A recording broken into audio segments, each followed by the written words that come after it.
¿Sin tacones cuánto mide usted? Pues yo creo que cabe menos. Pero, ¿Qué pasa con la edad? ¿qué es? ¿Unos 78, No, 77? Un 80 y medio. 80, entonces mide más que yo. Sí. Yo también me estoy cogiendo, que conste. No pasa Bueno, nada. buenos días, gracias por estar con nosotros, Muy por buenos tomarse días. este café. Ya que venimos de Murcia, le quiero preguntar si siguen exigiendo que Vox entre en el gobierno, que tenga consejerías en el gobierno murciano, porque López Miras solo necesitaría que 2 de los 9 diputados de Vox se abstuvieran. Es curioso, ¿no?, plantear que la representación de un partido pueda dividirse. A nosotros nos han votado el 18% de los murcianos, que han elegido 9 diputados, y esa es nuestra fuerza, que es extraordinaria. De hecho, es una fuerza superior a la del resto de regiones en las que hemos entrado en el gobierno. Y es una fuerza superior, un 18%, frente al 12% que tuvo Ciudadanos en la anterior legislatura y al que el Partido Popular metió en el gobierno con 4 de las 10 consejerías del gobierno. El planteamiento que se nos hace ahora es un chantaje, que Vox haga como que no existe, como que no se ha presentado a las elecciones, como que sus votos no cuentan, y eso es una falta de respeto a nuestros electores por parte del Partido Popular, en la que nosotros, lógicamente, no vamos a ser cómplices. Pero Ayuso gobernó en solitario, en minoría, con un apoyo parecido al que ha tenido ahora López Miras, 43%, y en ese caso no exigieron ustedes entrar en el gobierno. Le permitieron gobernar en solitario tras un acuerdo. No solo Isabel Díaz Ayuso, Juanma Moreno hace 4 años y también López Miras.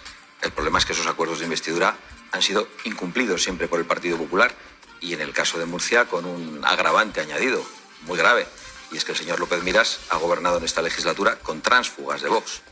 Que el Partido Popular pretenda que le demos un cheque en blanco a través de unos acuerdos de investidura que estamos acostumbrados a que el Partido Popular no cumpla cuando el señor López Miras utilizó nuestras fugas de Vox para gobernar, pues es un imposible, eso no va a ocurrir. ¿Y cuáles son las reglas que ustedes siguen a la hora de permitir que gobierne el Partido Popular? Lo digo porque parecía que si el Partido Popular conseguía más apoyos que toda la izquierda juntas, ustedes se iban a abstener. En el caso de que, bueno, pues el voto de Vox sea necesario y por tanto tenga que ser afirmativo, exigirían consejerías. Esta era la regla, ¿no? No, bueno, esa es la regla del Partido Popular.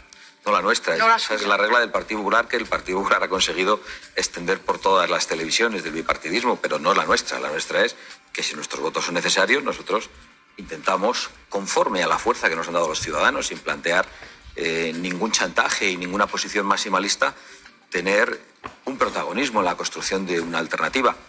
En Extremadura solo hay un consejero de Vox en el gobierno, porque en Extremadura, aunque Vox es completamente decisivo, solo tiene 5 diputados y un 8% del voto. Pero es que en Murcia tenemos un 18% del voto. Es que en Murcia se ha votado por un gobierno muy amplio que podría representar a más del 60% de los murcianos. Eso no pasaría en ningún lado. Yo estoy convencido que en la Comunidad Valenciana, en Castilla y León, en Extremadura y en Baleares, los votantes de Vox y del Partido Popular están contentos. Y en cambio, en Murcia yo creo que están muy preocupados. ¿Es Murcia un espejo de lo que puede pasar luego en España? Lo digo porque, en fin, muchos electores tomarán nota si ustedes acaban sumando sus votos a los del Partido Socialista y Podemos y no consigue López Miras ser presidente, o Núñez Feijóo, en el caso de que pueda gobernar.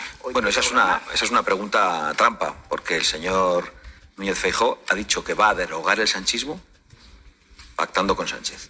Ha dicho que lo primero que va a hacer es ofrecer un acuerdo a Pedro Sánchez y al Partido Socialista después de las elecciones. Lo dijo también antes de las elecciones municipales y regionales y tendió la mano al Partido Socialista, que la rechazó. Pero eso es retórico, usted sabe, señor Abascal, que eso es retórico, porque es la verdad. no se va a derogar a sí mismo Pedro Pero Sánchez. nosotros ni de manera retórica ni en la práctica. Nosotros no pactamos con el Partido Socialista, mantenemos una distancia infinita con el Partido Socialista y no nos vamos a dejar chantajear ni confundir por el Partido Popular, porque coincidamos en un voto en contra de un gobierno que quiere que le regalemos la representación que los ciudadanos nos han dado y, por lo tanto, la confianza de los ciudadanos, que es sagrada, porque además, fíjese, aunque yo pensase en un momento dado que, bueno, vamos a mirar para otro lado, nos han convencido y vamos a abstenernos para que gobierne el señor López Miras, no podría hacerlo. Me he comprometido ante los ciudadanos en las elecciones a hacer valer sus votos. Y lo que pretende el Partido Popular es que nosotros los malbaratemos y no los hagamos valer. Podemos sostiene que estamos ante un paripé y que ustedes van a pactar una vez pasen las elecciones generales. Bueno, es posible que haya un paripé del Partido Popular. ¿Del Partido Popular? Pero no nuestro. Desde luego, nuestra posición va a ser la misma ahora y cuando pasen las elecciones generales. No puede pasar que usted se haga un Guardiola, y permítame que utilice la expresión de la candidata del Partido Popular en Extremadura, y acabe cediendo en este punto lo que hasta ahora, en fin, parecía que era una condición. Bueno, sí, tendría que salir ahora mismo de aquí y darme un ¿salvable? golpe con una de estas cámaras tan grandes que tienen en la cabeza y probablemente yo podría hacer una tontería, pero eso no va a pasar. No va a pasar de ninguna de las maneras. Es decir, ustedes en ningún caso van a aceptar que sea presidente López Miras, digamos, sin cederle la abstención, en este caso, 2 diputados simplemente.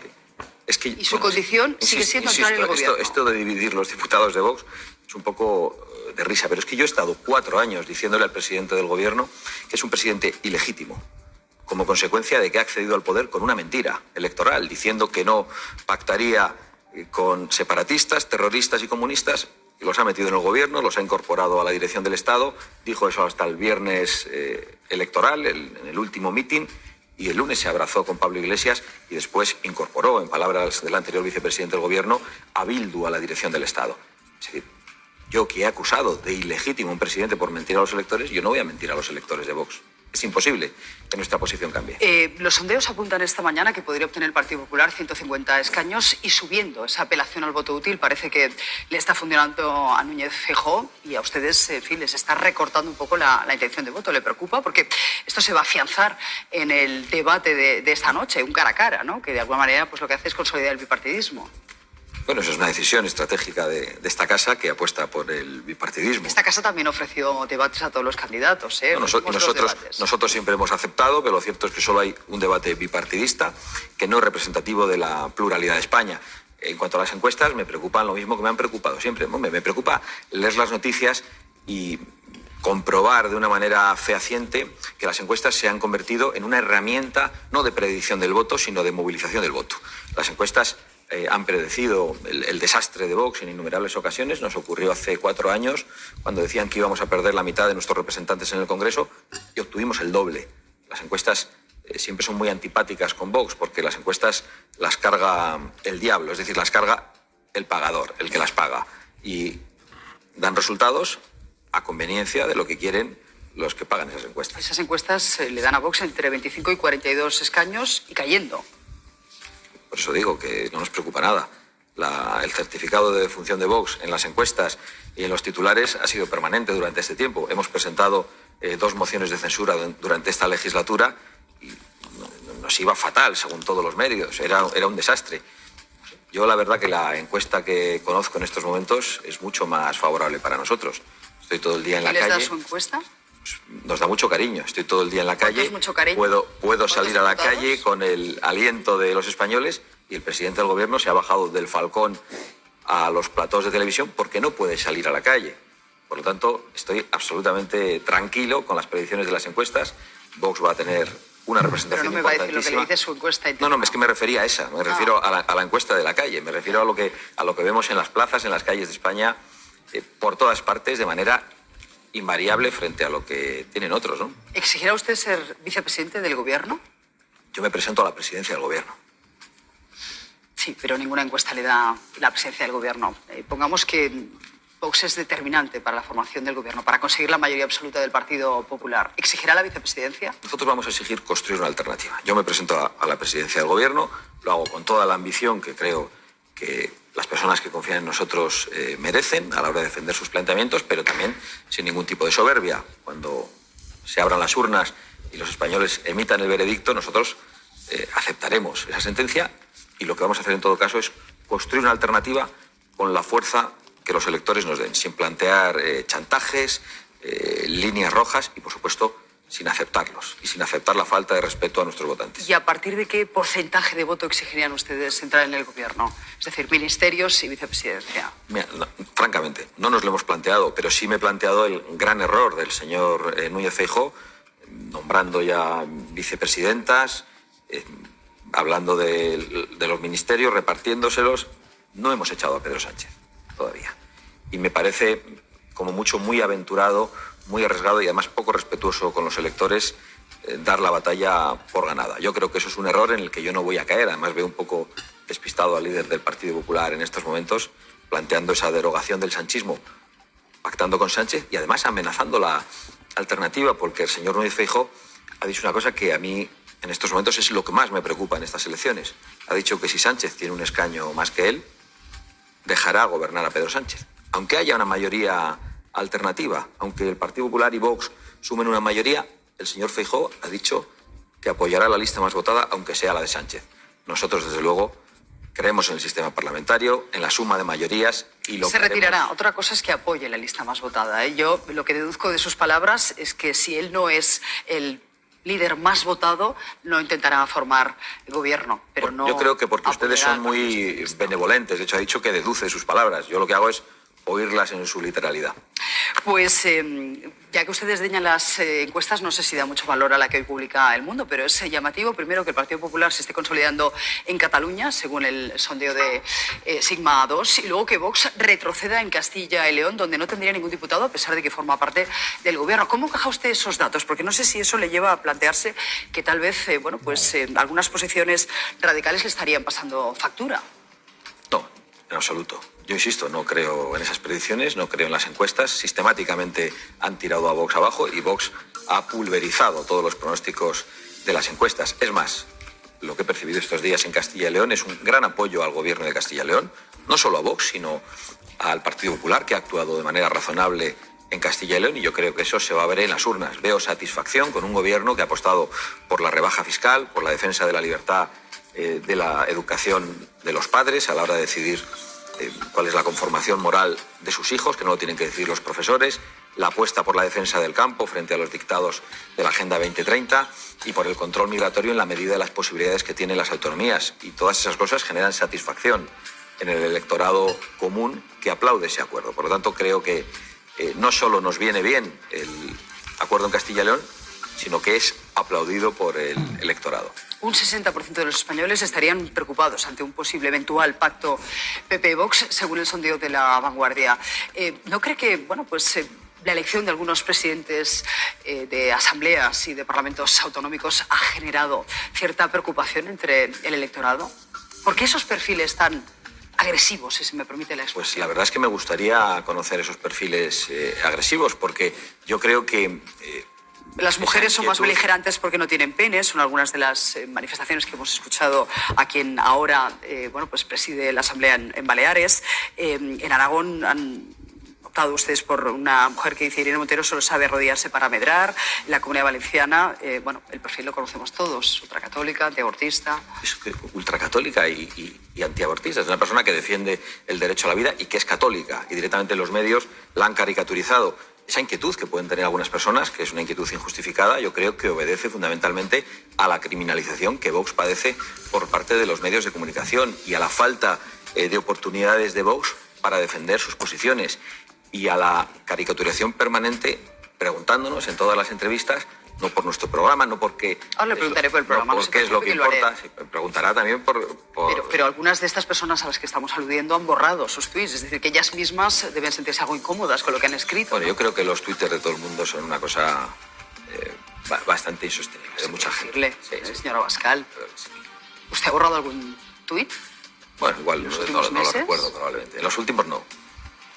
En los últimos no, pero me reconoce que antes de ser... No lo sé, probablemente no lo sé. No me parece una cosa que tenga mucha importancia, francamente. Bueno, pues si le parece vamos ya con el programa. Economía. Proponen ustedes el IVA cero en la cesta de la compra y una rebaja radical del IRPF. Pero no hay memoria económica que acompañe estas medidas. ¿De dónde va a salir el dinero para compensar esta rebaja fiscal tan sumamente radical? Bueno, ¿han visto la memoria económica de los demás partidos? Yo creo que tampoco, tampoco la han visto. Que mi tarea es preguntarle a usted y a los demás partidos por esa memoria económica. No se preocupe, que lo haremos con Yolanda Díaz también el próximo Lo jueves, que hemos planteado es una gran rebaja universal. fiscal. Y en ese programa está planteado que es una rebaja progresiva, que necesita de una drástica disminución del gasto político, del gasto ideológico y una reestructuración del Estado. Es decir, nuestro planteamiento cuadra. Nosotros pensamos que el Estado de las autonomías, en su actual dimensión, en su actual desorganización, es un lastre para la economía. Pensamos también que esa rebaja fiscal en el corto y medio plazo va a implicar un aumento de la recaudación fiscal. y creemos que es perfectamente coherente, pero nosotros no pensamos ni engañamos a los ciudadanos diciendo de la noche a la mañana podemos hacer eso. Estamos planteando cuál es el escenario ideal al que queremos caminar y eso lo vamos a hacer de manera razonable con los técnicos y no de una forma imprudente y alocada. Pero nuestro planteamiento político cuadra perfectamente, como, por ejemplo, el de dejar de utilizar dinero para promocionar la ruina. Si el dinero que se utiliza para promocionar la ruina, para aplicar agendas globales, para comprar dinamita y volar presas cuando hay sequía, para volar centrales térmicas cuando hay una crisis energética, se utiliza para promover el emprendimiento y pues el planteamiento es completamente Entiendo distinto. que se refiere usted a la Agenda 2030, ¿no? ¿Qué piensan hacer para combatir el paro juvenil y la baja productividad de la economía española, que son dos de nuestros grandes lastres? Lo hemos dicho siempre. La rebaja fiscal nos parece absolutamente esencial, pero no solo nos preocupa la rebaja fiscal para combatir la productividad, para que los empresarios ganen más. Nosotros queremos que los salarios sean dignos para poder acceder a una vivienda. Hoy la descompensación total entre el acceso a la vivienda y los salarios que cobran los jóvenes convierte en imposible afrontar un proyecto de vida serio. Por lo tanto, es absolutamente necesario la rebaja de la carga fiscal en las contrataciones para que el sueldo que llega también a los empleados sea mayor y hay que afrontar una política de vivienda con una liberalización de todo el suelo que no sea protegido para que se cree vivienda de una manera mucho más intensa y para poder abaratar el precio de la vivienda. Proponen derogar la ley del aborto y de la eutanasia. ¿Qué harían ustedes si una niña de 15, 16 años llega a casa y dice que quiere abortar? ¿La obligarían a tener el niño? Yo no sé si somos conscientes de qué es lo que hay dentro de esa niña, dentro de esa joven. Hay un niño, hay una vida. Nosotros lo que haríamos es dar información, asistencias y alternativas. El aborto en España se ha convertido en una práctica anticonceptiva y en una práctica eugenésica. Y nosotros lo que queremos es cambiar el rumbo de eso por completo. Nosotros no queremos meter a las mujeres en la cárcel. Es el debate al que tratan de llevarnos. Nosotros lo que queremos es poner en valor la vida humana, desde su concepción hasta... Pero hasta pongamos su que, extinción. a pesar de que ustedes defienden dar ayuda a esa niña para que sea madre, no quiera serlo. ¿Qué harían en ese caso? Usted me está preguntando por un caso concreto. Lo que haríamos es El aborto son casos concretos. poner todos los medios para ayudar a esa niña. Desde luego, lo que no es razonable es que una niña sí pueda tomar una decisión en contra de sus padres, como permite esta ley. Y lo que no es razonable es que prestemos valor a esa vida humana que hay dentro. Hemos escuchado a las ministras del Gobierno decir que los padres no son de los hijos, no son una propiedad. Deben pensar que son del Estado o de los partidos, pero son probablemente ellas las que piensan que los hijos son una propiedad de la que se puede disponer desde el vientre. Proponen derogar también la eutanasia. ¿Cuál es su propuesta? ¿No cree que un enfermo nosotros tiene pensamos- derecho a una muerte digna si así lo decide? Absolutamente. Pensamos que todo el mundo tiene derecho a morir dignamente y tiene que ser asistido con cuidados paliativos, pero creemos que la eutanasia abre un camino peligrosísimo, deja a muchas personas en momentos de desesperanza a merced de familiares desaprensivos, a merced de instituciones desaprensivas. Para eso está un comité bioético. Yo creo que la responsabilidad de las instituciones es ofrecer esperanza, acompañamiento y cuidados paliativos a los que están sufriendo. Yo creo que las instituciones no tienen que ofrecer la muerte, tienen que ofrecer esperanza, acompañamiento y todo tipo de ayuda. Por tanto, ley de paliativos, pero no ley de eutanasia. La derogarían y no habría, digamos, una alternativa. ¿Por qué les cuesta tanto hablar de violencia de género, violencia contra la mujer? Cuando un hombre mata a una mujer, a su pareja, a su esposa, a su novia, ¿qué considera que es esto usted? ¿Usted qué cree que pienso yo? Dígamelo usted. Que es un asesinato. ¿Y por qué no me lo llama parece- violencia de género? ¿Qué problema hay Pero es que le estoy llamando, hablar de violencia de es que le estoy género? llamando asesinato. ¿Qué hay más grave que un asesinato? Asesinato es muy general. Lo increíble engloba es que- todo. lo increíble de verdad, Susana, se lo digo a usted porque me lo ha preguntado, pero es una pregunta que no quiero que interprete que le hago a usted un reproche personal, porque estoy bastante cansado de tener que responder siempre a lo mismo, como si los votantes de Vox o nosotros nos pareciera bien que maten a las mujeres, que mueran los inmigrantes o que los homosexuales no tengan libertad en algunos ámbitos. Me parece absolutamente delirante e inaceptable. Yo lo primero que pienso cuando una mujer es asesinada es que hay un asesinato y que el asesino tiene que ir para siempre a la cárcel.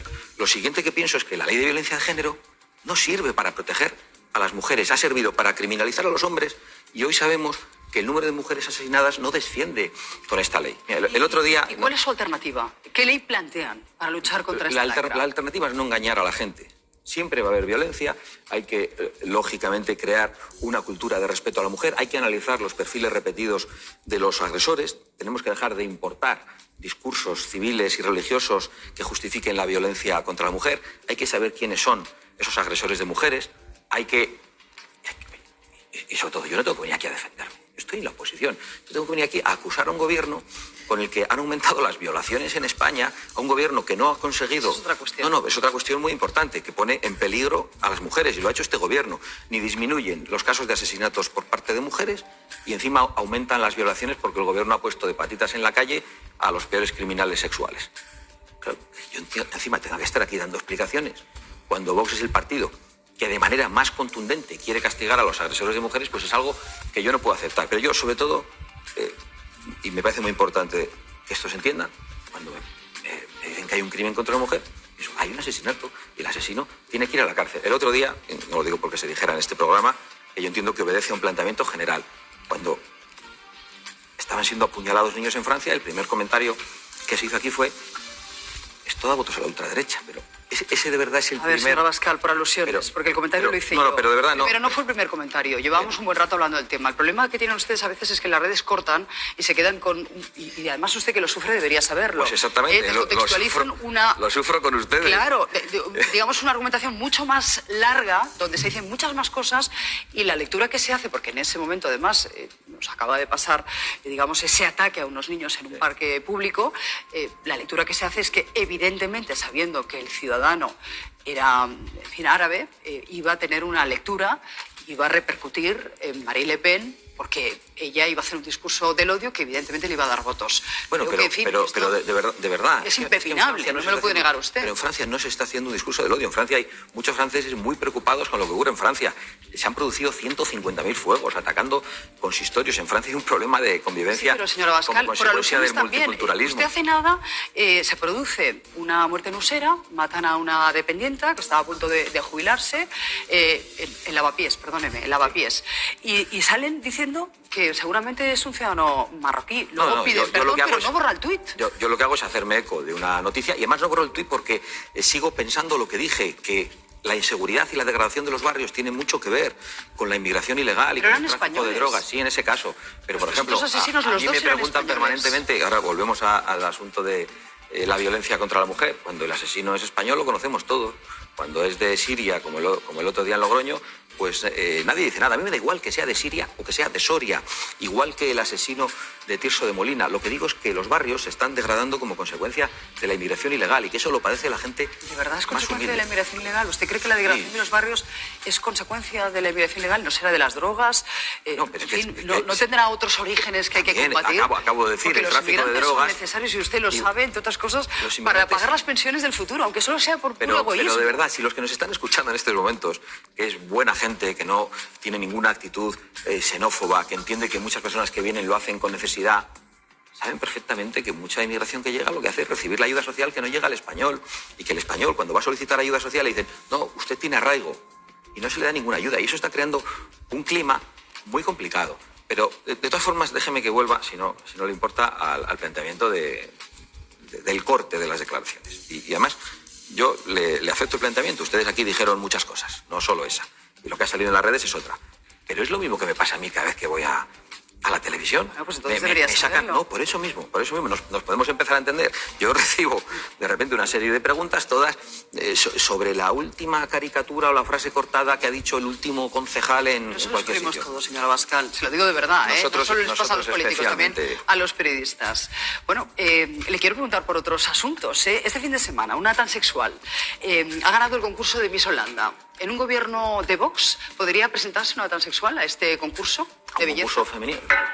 No solo eso, no podría competir en los deportes frente a las mujeres, y no podría acceder, sin el permiso de las mujeres, a los espacios de privacidad de las mujeres. Y, por supuesto, no debería poder ocupar las plazas reservadas a mujeres en la... Esto es distinto. Bueno, me parece... En el caso del deporte... pienso que tiene una justificación y además esto ya se sabe que entra, digamos, en manos del COI, ¿no? Es potestad del Comité Olímpico Internacional o de las federaciones deportivas. Esto es otro asunto, bueno, porque aquí no hay una competencia, digamos, en fuerza física. Bueno, quizá lo hay en poderío económico y en pago de un cirujano. Estético y de otro tipo. Pero funciona con los transexuales, con los heterosexuales. Pero que en todo caso, de lo que estamos hablando es del borrado de la mujer. Claro, que aquí el partido machista tenga que ser el que está defendiendo a la mujer, no solo ante los criminales sexuales, sino ante esa ley trans que borra a la mujer y que la discrimina en todos los aspectos. Me da igual que de una forma o de otra, sea en el deporte, en las oposiciones públicas o en los concursos de belleza. ¿Ha visto usted la última película de Buzz Lightyear? Que tiene usted niños. No tengo. Está en campaña, debe ser difícil no tengo llevarlas mucho al cine, tiempo, ¿no? No, ¿Por qué han censurado esta película en Cantabria? ¿Lo sabe usted? No lo sé. Pero de todas formas, ¿qué es eso de censurar? Es que yo esta noche voy a presentar el programa cultural de Vox y voy a hablar mucho de estas cosas. De censura y de cultura de la cancelación. ¿Qué ocurre? Que cuando Vox llega a un ayuntamiento tiene que asumir la política cultural y la programación de los anteriores. No, nosotros vamos a hacer lo que consideremos y vamos a emitir lo que nos parezca adecuado y lo que no. Y vamos a hacerlo en función de lo que creemos que es el interés de las personas que han confiado en nosotros. Esta película está recomendada a todos los públicos. Sí, por Disney. Sí, claro. Se ya ha está. censurado en Emiratos Árabes, en Arabia Saudí. Porque hay un beso.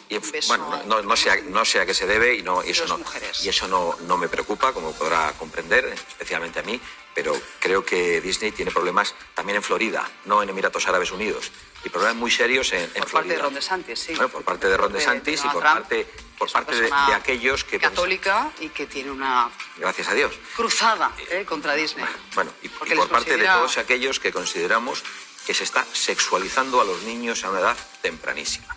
Y no solo es el problema de la televisión, de las series, es el problema de lo que hay en los colegios, a donde acceden los lobbies, sin permiso de los padres, en ausencia de los profesores, y dicen a los niños cosas que los niños no tenían que oír. Y hágame caso, lo sé de muy buena tinta, no voy a reproducir aquí las cosas que mis propios familiares me han transmitido, que se han dicho a sus hijos en los colegios y que muchos españoles me han dicho porque esas clases están grabadas, pero yo les animo como periodistas a que se interesen por lo que se está enseñando a los niños más pequeños y el tipo de contenidos sexuales, no homosexuales. Pero entonces tenemos que entrar en todos los colegios, también en esos que dicen que masturbarse es pecado, ¿verdad?